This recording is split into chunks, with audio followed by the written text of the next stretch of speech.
Hi guys, मैं हूँ आपकी प्यारी राइटर और राइटर दीक्षा पांडे। आप सभी का बहुत बहुत वेलकम है दीक्षा नवा स्टोरी पर। तो चलिए स्टार्ट करते हैं आज की स्टोरी का नेक्स्ट पार्ट। समय। सो जा तुम्हें उससे क्या। वैसे भी जब तुम्हें पाप लग गया तो तुम्हें पता चलेगा। क्या पाप? तो तुम्हें नहीं पता क्या? ओह माय गॉड, तुम्हें सच में नहीं पता क्या? अगर पति खाना ना खाए और पत्नी खाना खा ले तो उसे पाप लगता है क्या? पागलों से बातें कर रहे हैं आप। हाँ, तुमने नहीं देखा अपने घर में तुम्हारी मॉम तुम्हारे डैड से आगे खाना खाती थी या बाद में?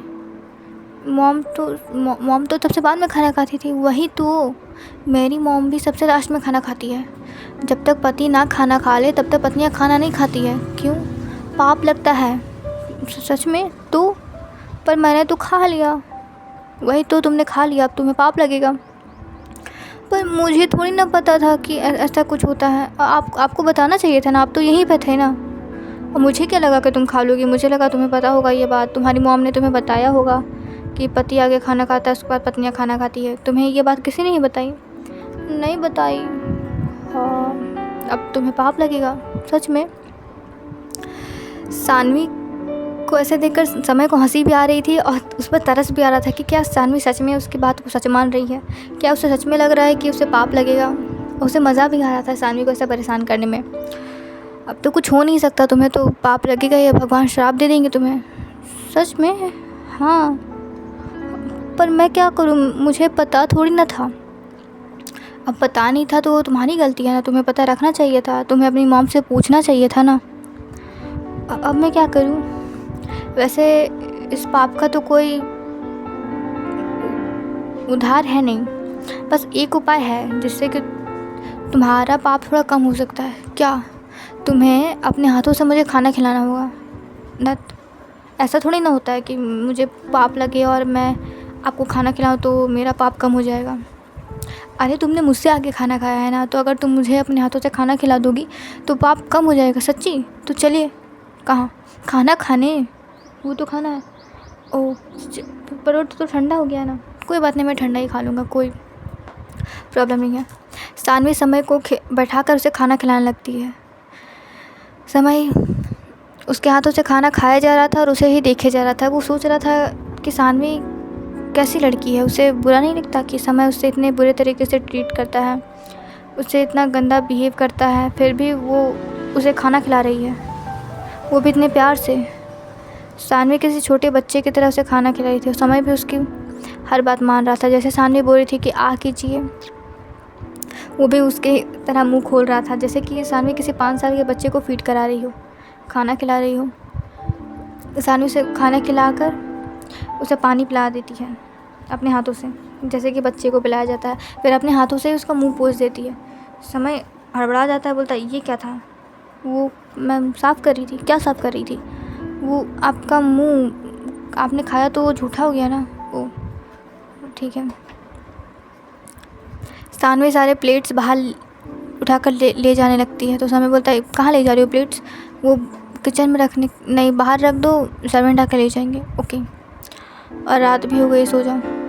ओके।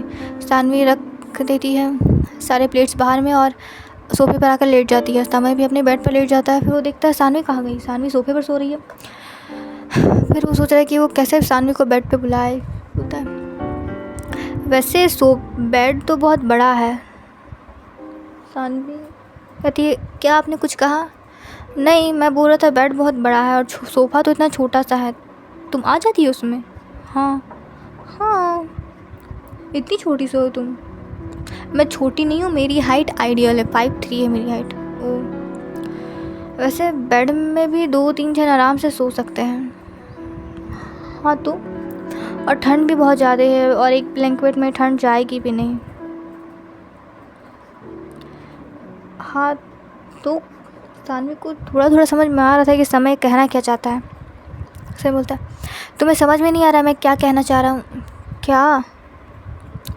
अरे समझो ना। क्या समझूँ?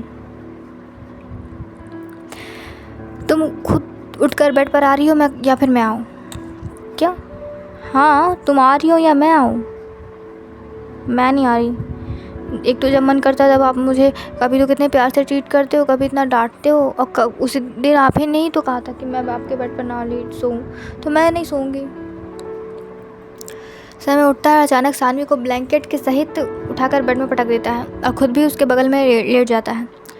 सानवी उठने की कोशिश करती है तो समय उसे पकड़ लेता है और किसी टेडी बियर की तरह उसे पकड़कर सो जाता है।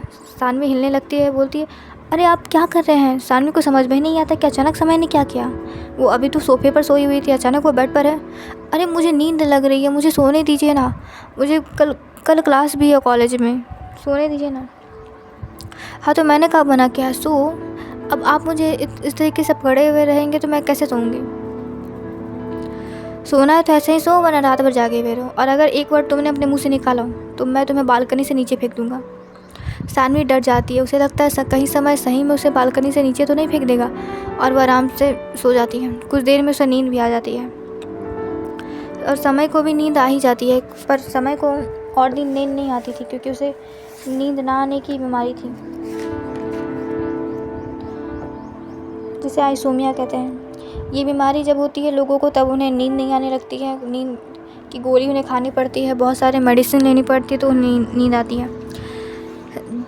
समय जैसे ही अपनी आंखें बंद करता था, उसके नज़र में अब उसके बचपन की कुछ तस्वीरें गूंजने लगती थी, जैसे कि किसी औरत को 4-5 लोग मिलकर मार रहे हैं, और एक छोटे बच्चे की परछाई उसकी नज़रों में आती थी, जैसे कि वो बेड के नीचे छुपा हुआ है, कोई बच्चा रो रहा है बहुत ज़ोर।